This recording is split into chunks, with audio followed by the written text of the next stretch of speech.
Oi, gente, bem-vindos a mais um REC Debate.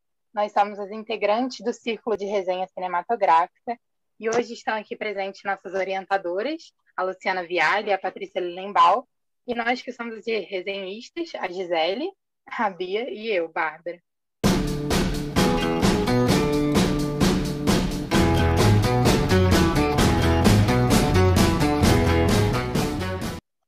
Bem, o filme que nós vamos debater hoje com vocês aqui é o Jojo Rabbit, dirigido pelo Taika Waititi.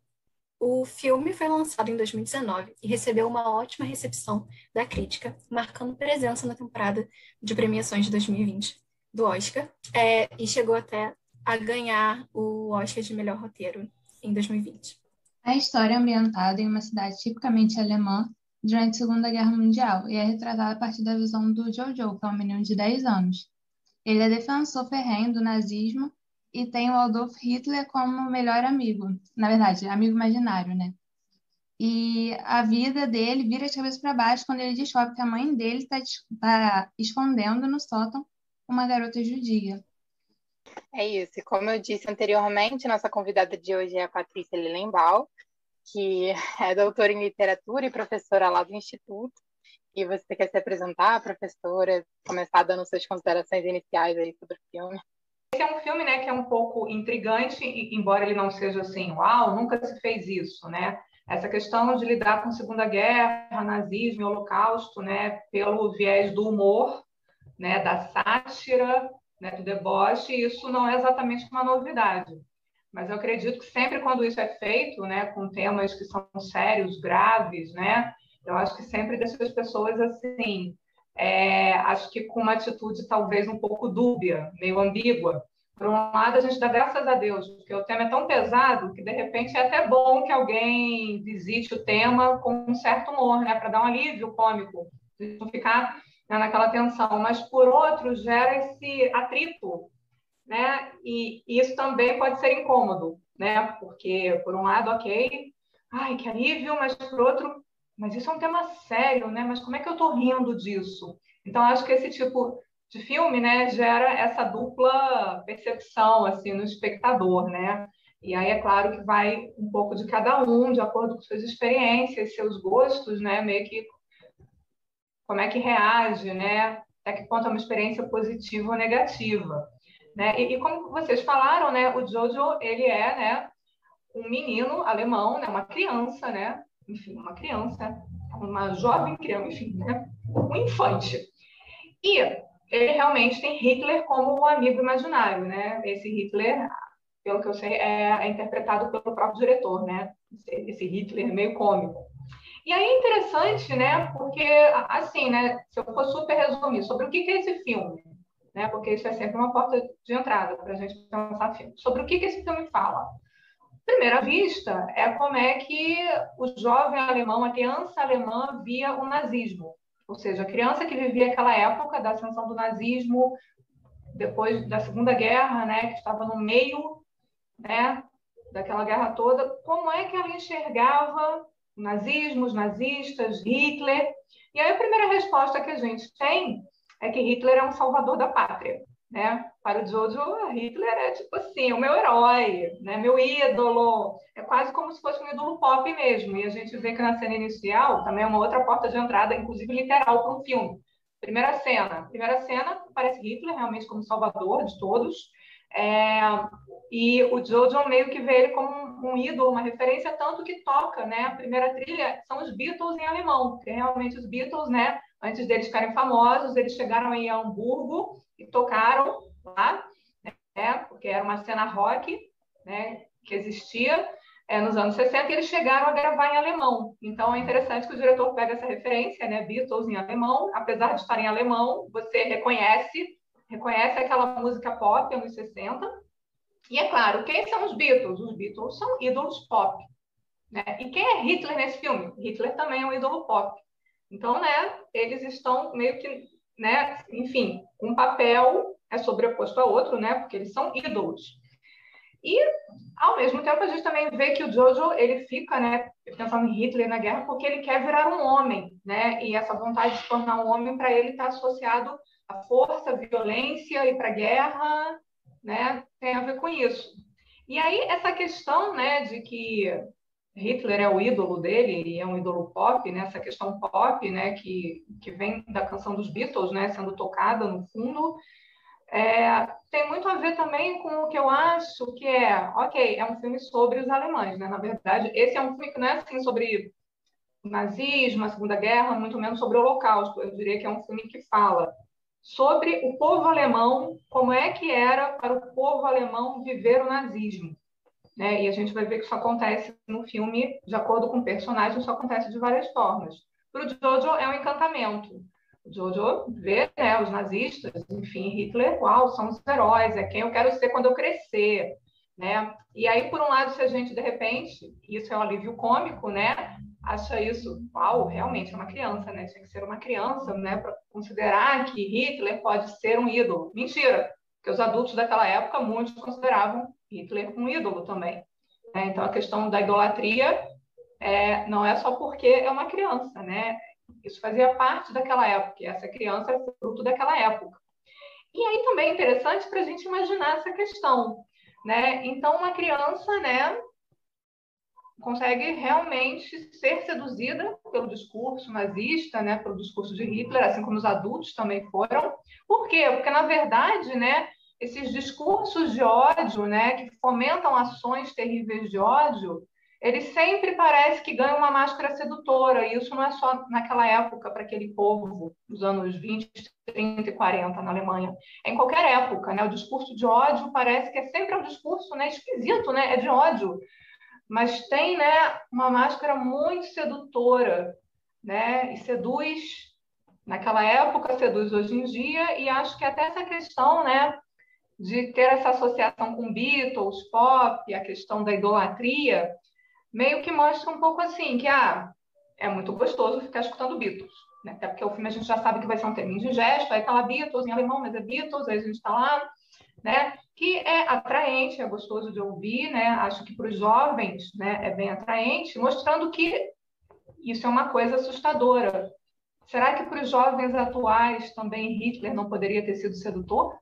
Será que ele não tem também, né, a capacidade de ser um ídolo? Será que hoje em dia nós não temos vários ídolos, né, que utilizam o discurso de ódio e são sedutores para adultos e para jovens, né? Então, acho que tem essa coisa interessante, né, no filme, que ele fala de uma época, de uma situação específica em termos históricos, mas ele também, de alguma forma, amplia uma visão que é para qualquer época, né? Como o discurso de ódio parece que sempre tem um tratamento sedutor, né? Alguma coisa existe que seduz. Você falou desse apetite no início, né? De fazer uma sátira de um assunto que é tão sério, né? Como o Holocausto.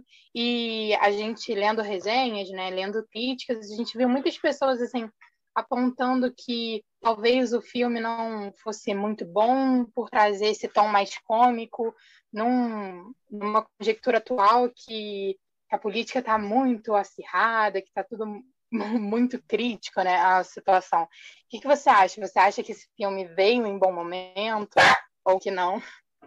Então, que eu acho que é sempre complicado. Às vezes a gente quer colocar numa obra de arte, num filme, uma responsabilidade imensa, tamanha, né, por uma conscientização ou por um abrir os olhos das pessoas. Essa ideia de que a arte deve ser engajada, né, e de alguma forma tentar mudar a realidade. Isso é uma concepção de arte, existem várias concepções de arte.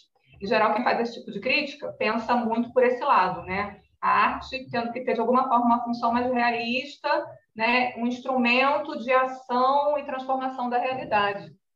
E aí, é claro, eu até entendo que usar o humor, né, como eu disse, eu não acho que existe uma leitura ou uma interpretação definitiva para uso do humor para tratar de situações muito sérias, graves e trágicas. Eu acho que as pessoas sempre vão se dividir, não só pessoas que pensam uma coisa e outras que pensam diferente, mas dentro de uma mesma pessoa. Você fica cindido, você fica dividido, você não sabe muito bem como reagir. Eu mesmo realmente não sei até que ponto, para mim, eu percebo, como eu disse, tem um alívio, tem um lado atraente, dá um... mas também fico incomodada, né? Que acho que é isso que você está colocando, né, na sua questão. Por quê? Porque eu acho que o humor, de alguma forma, né, até porque é um humor muito exagerado, é satírico, é debochado, né, é um humor escrachado. Por um lado, tem a questão crítica. Tudo que vira risível, né? O riso, de alguma forma, né, é um sinal de que você está criticando. Tem algo de censura no que você ri de alguma coisa. Por isso que a gente fala que muitas vezes o humor pode ser usado de uma forma crítica, tanto que nós temos vários humoristas que fazem isso, inclusive no nosso país atualmente, né? Fazem uma crítica, mas revelando o que o outro tem de risível, né? E a partir do riso, você mostra como aquilo é criticável, como aquilo, né, é meio absurdo, tanto que a gente está rindo, né? Então, tem esse lado que me parece positivo. Mas é claro que a gente também pode pensar, né, que esses nazistas, eles são tão simpáticos no filme, né? São tão interessantes, fofinhos, sedutores, né? Aquele acampamento que você fica assim, que horror, já falaremos daquele acampamento. Mas aquela atriz, que eu sempre esqueço o nome, a loura, que é secretária, tem 19 filhos e totalmente hitlerista. Acho que é ela mesmo, isso mesmo. Ela é tão simpática, mas é claro que você ri dela, porque ela tem 1 milhão de clichês nazistinhas que você, né, reconhece, mas você meio que consegue simpatizar. Isso é o outro lado. Eu adoro o momento em que ela diz: nossa, olha só, que época maravilhosa para ser mulher. É ótimo. Sim, que é uma das ironias, o deboche, o humor do filme. Né? Ela traz várias, ela é muito boa nisso, né? Não, sim, ela parece estar no filme para isso, né? Porque ela é bem o personagem, né? A personagem dela é totalmente, né? Sou uma mulher, né? Do nazismo. Eu acredito em tudo que estão me dizendo. Eu simplesmente corroboro todos esses valores, né? Defendidos pelo nazismo. E isso com uma outro lado, né? Aquele engajamento. É uma engajadona. E justamente nessa cena do acampamento é retratada a visão patriarcal, né? Porque é a mulher reduzida a gerar vidas e os meninos para serem soldados. Eu acho interessante. Sim. A Rose, a mãe do Jojo, né? Ela apresenta ali o empoderamento feminino ao tomar a frente da gestão familiar. E eu acho que é uma imagem de resistência, né, também à sociedade. Um momento muito simbólico para mim naquele filme, que, enfim, eu acho que acabou se tornando também um dos melhores momentos do filme, que é o momento em que ela interpreta o marido. Um momento muito simbólico, porque para mim dá a exata dimensão de que ela tem um duplo papel naquela família. Ela assumiu o papel da mãe e do pai. Eu acho que é um momento muito simbólico do empoderamento dela e daquilo que ela significa dentro daquele contexto. Na verdade, assim, ela assume todos os papéis possíveis de responsabilidade na vida daquele menino, né? O de educadora, o de mãe. É um momento muito bonito para mim. Eu gosto muito daquela cena. A personagem da Scarlett Johansson, né, a mãe, ela também tem uma certa tolerância muito grande, né? Ela vê que ela não aprova os valores que o filho dela ama, né? Ele está querendo virar um homem a partir daqueles valores, mas ela tenta não bater de frente. Ela tenta fazer um caminho mais suave para conseguir um resultado, porque talvez nem sempre você bater de frente seja a melhor maneira. Solução, o melhor caminho. Ela é muito didática, né? Eu acho aquela personagem muito interessante. Ela é muito didática e ela dá essa dimensão de que bater de frente, na maioria das vezes, não é o melhor caminho, não é a melhor solução, não é por aí, porque isso pode trazer uma reação que é muito pior, uma reação de mais ódio, de mais raiva, de mais descontentamento, e é tudo que não se quer, né? Dentro de uma realidade em que você tem um regime extremamente autoritário que já prega tanta violência, né? Tanto ódio. Eu realmente gostei muito daquela personagem. Gostei muito mesmo. Sim, eu achei que a Scarlett Johansson fez assim brilhantemente. Assim. Não, sim, tá certíssima.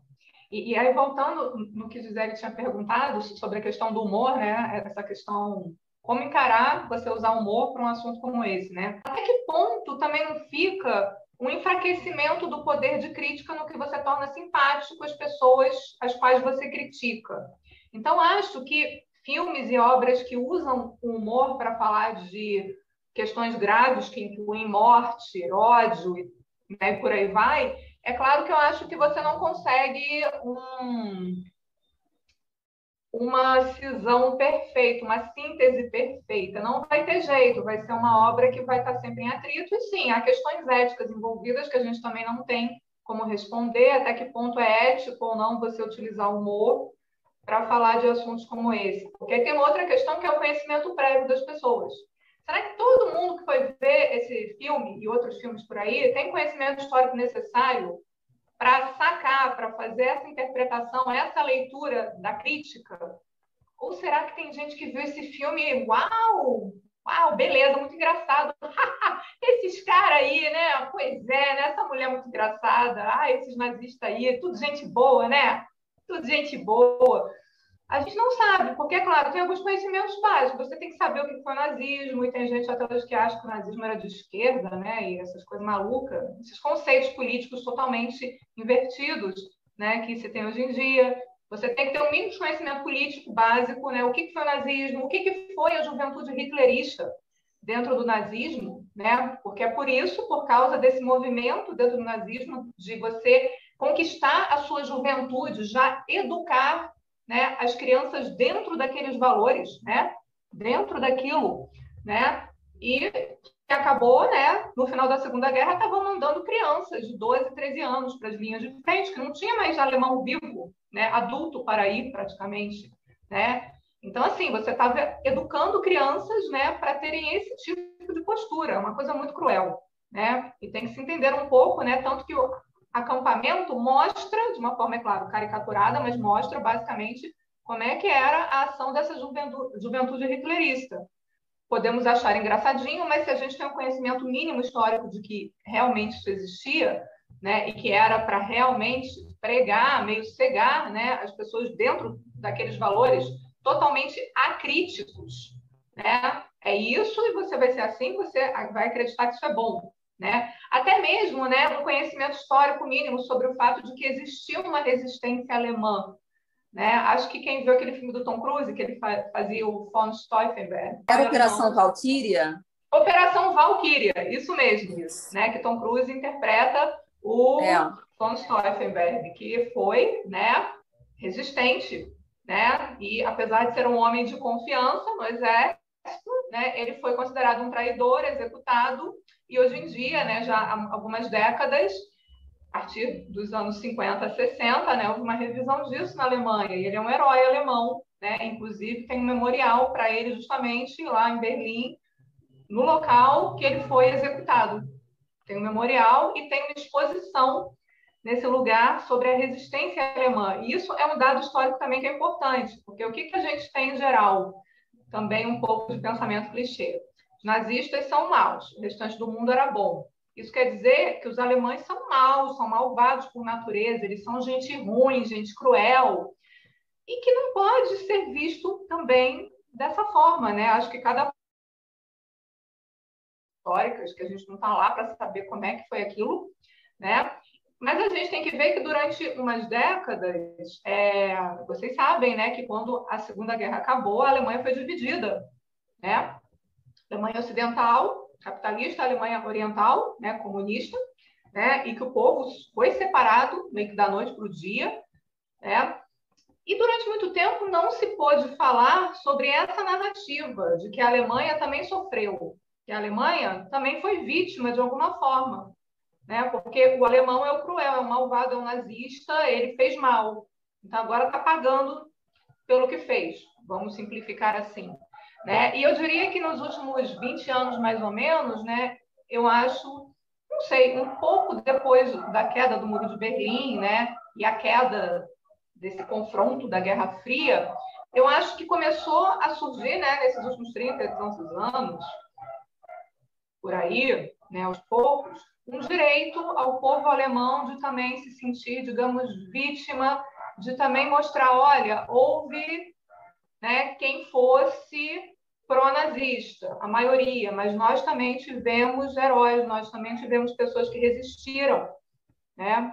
Então, acho que isso também é uma mudança de narrativa, quase uma espécie de conseguimos o direito, né, de mostrarmos a complexidade, de que não é tão simples, e realmente, a mãe, né, do Jojo, a Scarlett Johansson no filme, né, ela é essa figura. E ela abriga a Elsa, né, que é uma judia, né, que ela esconde, e que também vai ser um outro ponto no filme interessante para o amadurecimento do Jojo, porque Jojo está lá, juventude hitlerista.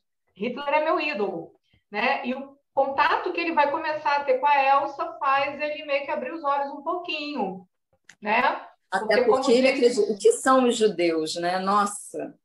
Ele acreditava em cada coisa, eram monstros, assim, né? Desfigurados.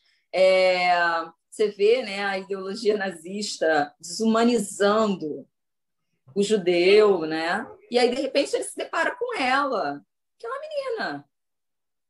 A coisa real. Normal. Sim, sim. Não, e isso é uma coisa interessantíssima, porque o amiguinho dele, o York, eu acho, né, fala para ele, Jojo, como é que vai ser? Você mataria um judeu? Sim, claro. Mas como é que você vai reconhecer quem é judeu e quem não é? Aí o Jojo fica meio assim, não sei. Como é que eu faço? Mas eles não são como nós, Jojo? Eles não são assim, tipo, gente, pessoa? Então como é que eu vou saber? Esse é judeu, eu mato, esse é judeu, eu não mato, como é que eu faço? E aí o Jojo já começa a ficar assim, né?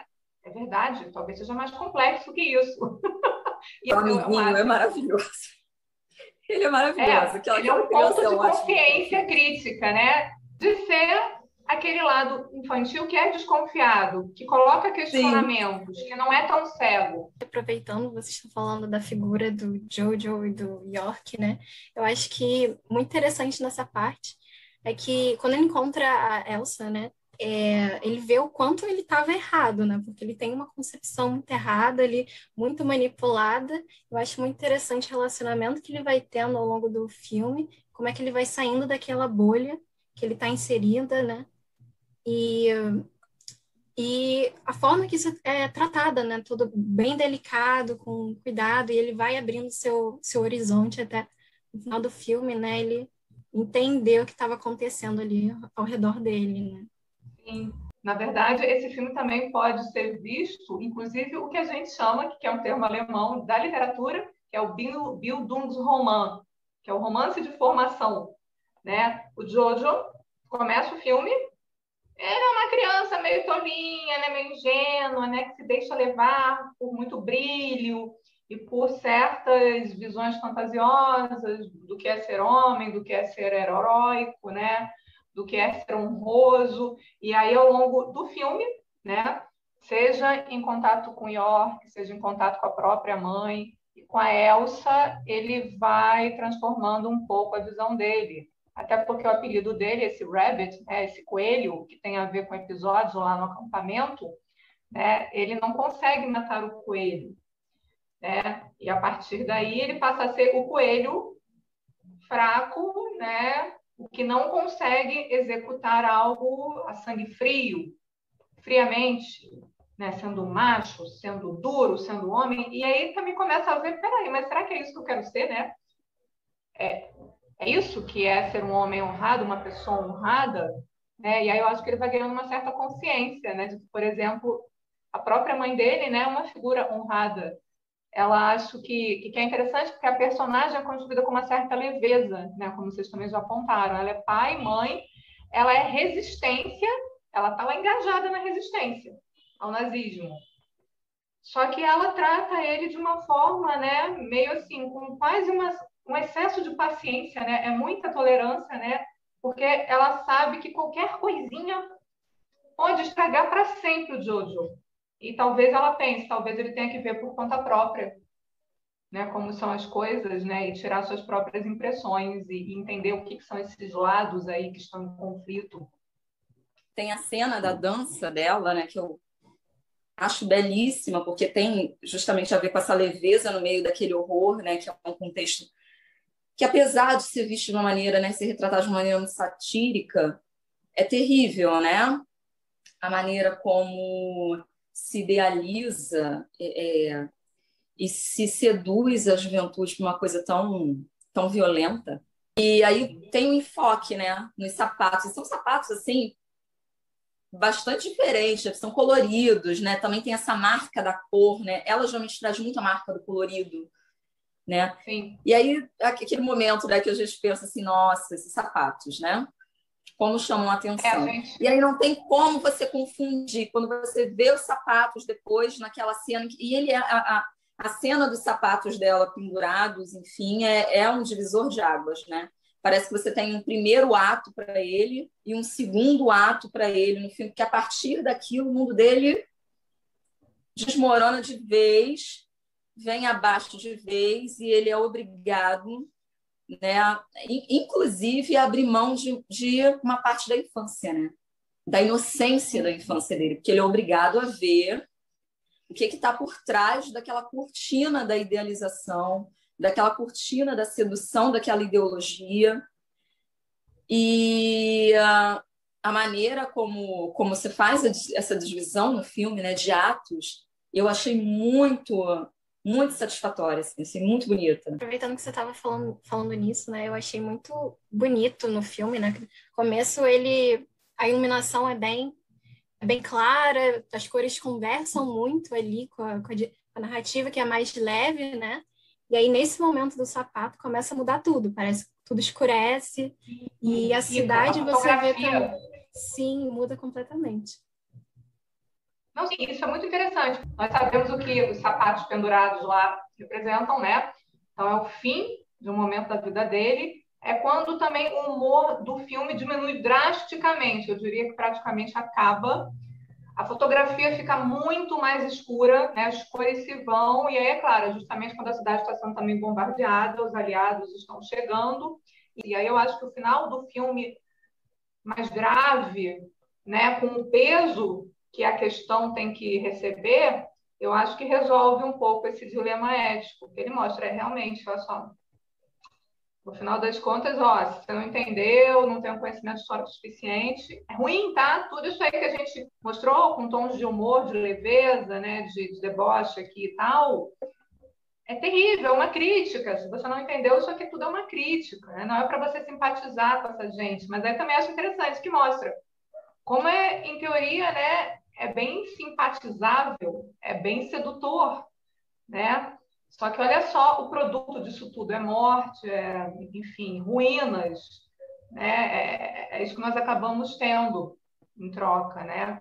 E aí, sei lá, realmente acho que é o que engrandece o filme, é mais essa parte final.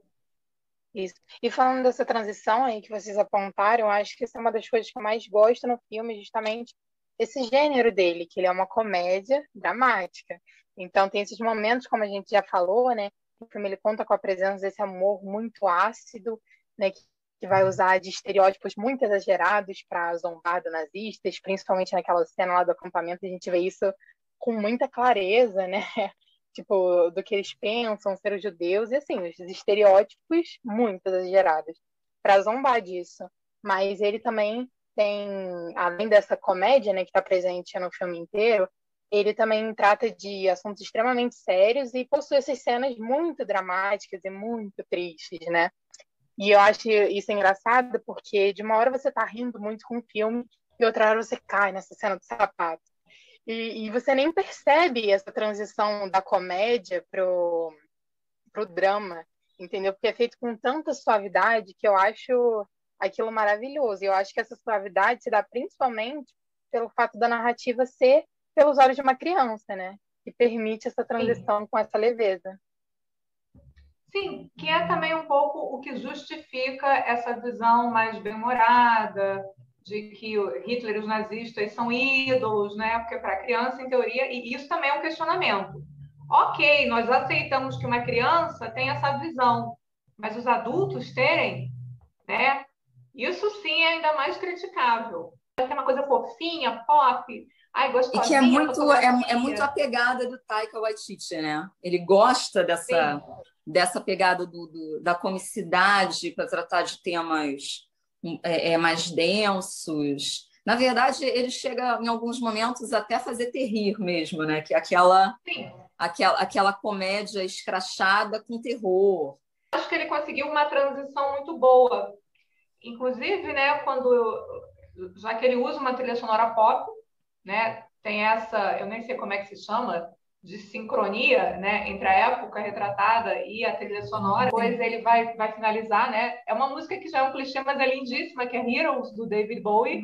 David Bowie, né, foi outro artista que também tem uma ligação com a Alemanha. Ele chegou a morar em Berlim Oriental. E Heroes, assim, né, é uma música que foi feita, né, nessa época em que ele morava lá e que fala, quer dizer, pelo que eu já li, que existem várias versões para coisas pop, né, e coisas musicais. E ele fala, olha, a gente poderia, né, ser heróis, né, nem que seja só por um dia, né, que é uma música que fala muito, assim, de sonho, desilusão, né, uma música que tem muito a ver com várias questões e que eu acho que finalizar o filme com essa música traz essa... enfim, aconteceu uma tragédia mesmo aqui e tal, mas eu tô vivo. Pelo visto, eu não era herói, como haviam me educado para ser, porque isso não é ser um herói, mas eu vou descobrir algum tipo de heroísmo ainda nessa vida. Sim. Porque há vários tipos, e eles terminam dançando, né? Tão bonita essa cena também. Sim, porque eu acho que dá uma esperança. Acho que dá uma esperança. Eu vou complementar o que vocês falaram, né? Sobre o filme, né? Eu acho que, para mim, pelo menos, a parte mais interessante é realmente você ver essa construção do nazismo, como as pessoas aceitaram aquilo, como aquilo foi construído, né? E a necessidade da gente estar sempre se questionando sobre as coisas que a gente pode ser facilmente seduzido, né? Como a Patrícia falou, por essas ideias, né? Então, é sempre importante a gente se questionar. Tem uma coisa que ele usa, né, para colocar o nome, né, a ficha técnica que eles colocam no início, às vezes, são aquelas letras góticas que tem um nome que eu esqueci. Tem um nome específico, aquela fonte, que é de origem gótica, foi muito utilizada pelos nazistas, né? Em geral, toda a parte de propaganda deles era escrita com essa letra, e hoje em dia, quando se faz referência ao nazismo e se usa aquela letra, a gente já sabe que tem alguma coisa rolando que é referente ao nazismo. Tanto que, hoje em dia, lá na Alemanha, é meio que proibido você usar essa letra como se fosse uma letra, é só mais uma fonte. Não, essa fonte faz referência, né, ao nazismo. E ele teve o cuidado de colocar o letreiro inicial do filme com essa fonte, né, porque é uma referência. Né? Eu queria falar também da atuação do Roman Griffin Davis, que é o Jojo, que eu amei porque ele é muito carismático, né? Tem um carisma muito grande e ele consegue passar exatamente o que está na cabeça dele em todos os momentos, nos gestos, nas falas, nos olhares duvidosos. Então, sim, acho que os atores foram muito bem escolhidos, né? O menino que faz o Jojo, a mãe é Scarlett Johansson, a Wilson, né? Que eu sempre esqueço o nome, que é a secretária nazi, né? Auxiliar.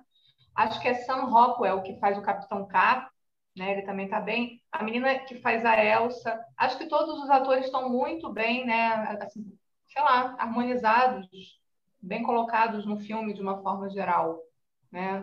O elenco foi muito bem selecionado.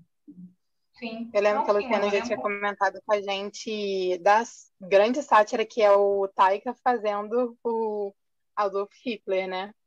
Que é uma pessoa não branca, não ariana, interpretando Hitler. E isso, não tem escracho melhor, né? Exato. Não, sim, isso que você está falando é até historicamente, para além do filme meio curioso, porque Hitler, né, gente? Você olha para o Hitler, seja lá o que ele criou, do que é raça ariana lá na cabeça dele, ele não me parece muito ariano dentro desses quesitos que ele definiu como ser ariano, que é um absurdo total, né? Quando você lê as teorias raciais, racistas, né, que já vinha do século XIX e que os nazistas vão continuar, né, a ideia de que há raças superiores, e aí ele vai vir com essa ideia de raça ariana, tu olha para Hitler e fala, pô, tu não passa, né, nesses testes malucos que eles faziam. E o próprio Hitler, assim, que já está sendo interpretado por alguém que não é ariano, porque o próprio Hitler também, assim, não tinha espelho, né? Não tinha espelho em casa, porque, assim, ele próprio é o retrato de como a teoria de raça ariana é absurda. Negócio maluco. Alguém deve, sei lá, de repente, se ele tivesse espelho, ele caía na real na época, né? Acho que ninguém teve coragem de... Porque não faz nenhum sentido aquilo tudo. Pouparia muito trabalho, né? Com o espelho. Pouparia muito trabalho, isso aí. A minha intenção era essa. Eu acho que foi isso que vocês falaram. O final é muito bonito, encerra a cena com eles dois dançando ali, né? Que é uma coisa que a mãe dele já tinha pontuado, né? A dança, a arte, de certa forma, como uma.